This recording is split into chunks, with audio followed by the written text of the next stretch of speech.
This is my audience, my mom Jody and my sister Elena.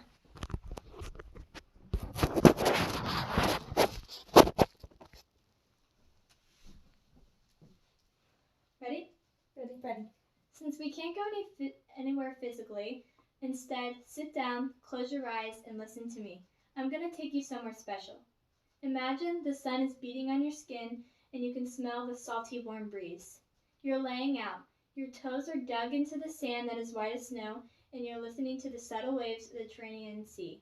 When you're not gazing out at the gorgeous seaside, you're walking through the many ruins that are full of life and vegetation growing like you've never seen before.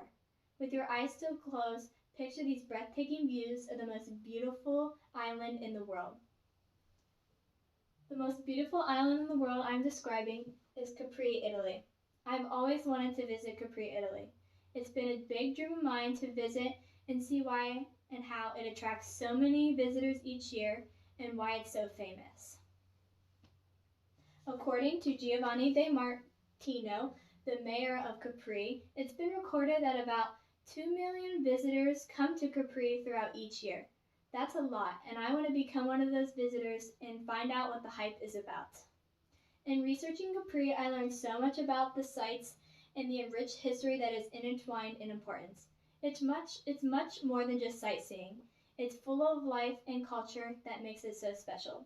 Today, I will introduce you to 3 famous and highly visited places in Capri: the Blue Grotto, the Villa Saint Michel, and the Gardens of Augustus. Let's start by looking at and learning about the Blue Grotto.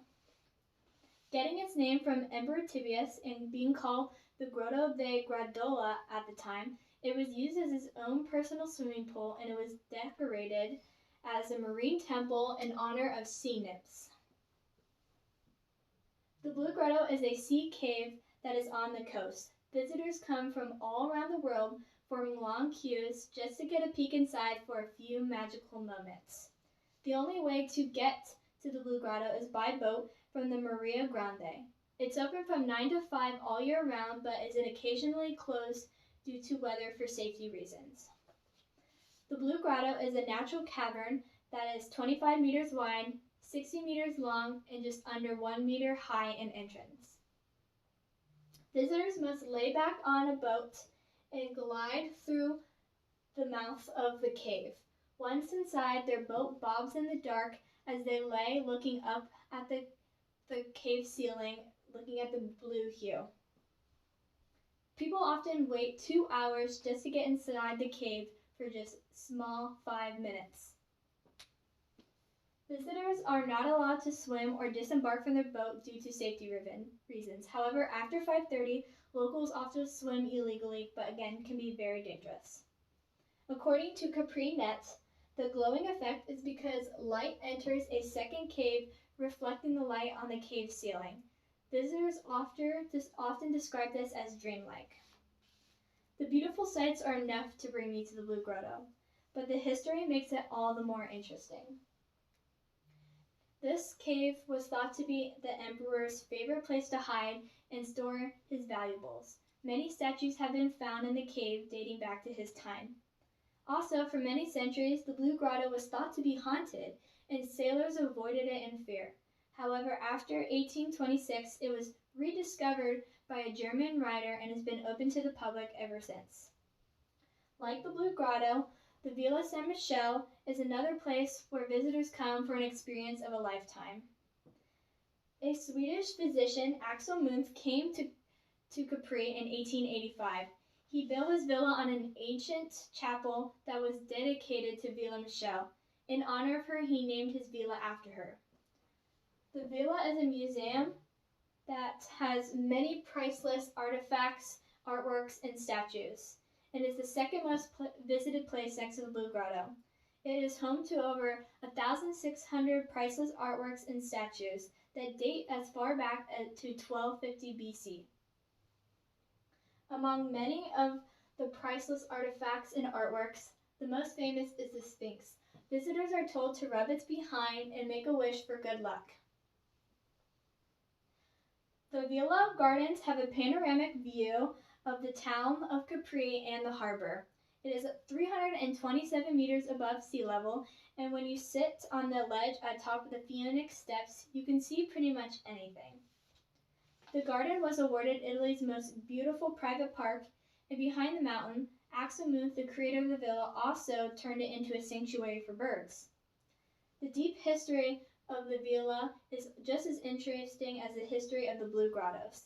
After Axelmuth built his villa, in his later life he wrote a memoir and a story of Saint Michel thanking her for letting him build his villa on her ruins. The villa houses many Roman and Egyptian sculptures, and Muth even specifically picks them out for their beauty. A lot of them include heads like the head of Medusa, Cosmet Table, Papyrus, and most obviously the most famous, the Sphinx. Now that I have taken you through the Blue Grotto and the Villa Saint Michel, I will now take you to my favorite place, the Gardens of Augustus. Originally named the Garden of Krupp after Frederick Alfred Krupp, who bought the land originally to build a mansion. However, after World War I, it was renamed after Caesar Augustus, the founder of the Roman Empire. The Gardens of Augustus are botanical gardens that are highly visited for their ornamental plants. Perched atop the dramatic cliffs overlooking the Bay of Naples, visitors are able to see many mesmerizing views. The gardens, arranged in terraces, are the testament to the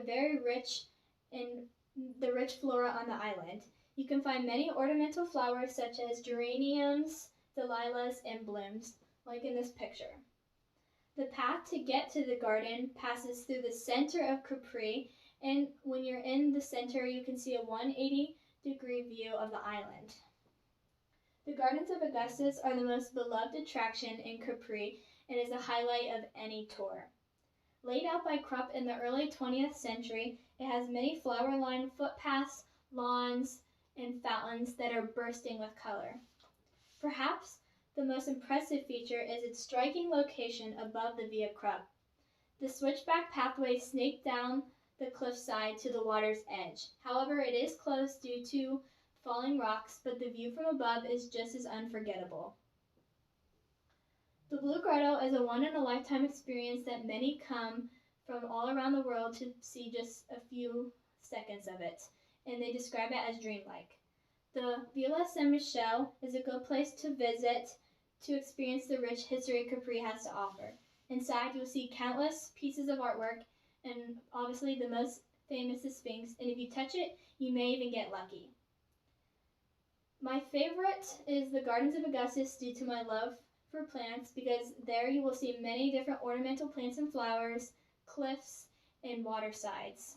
These locations are just a few of many famous and gorgeous places to visit in Capri.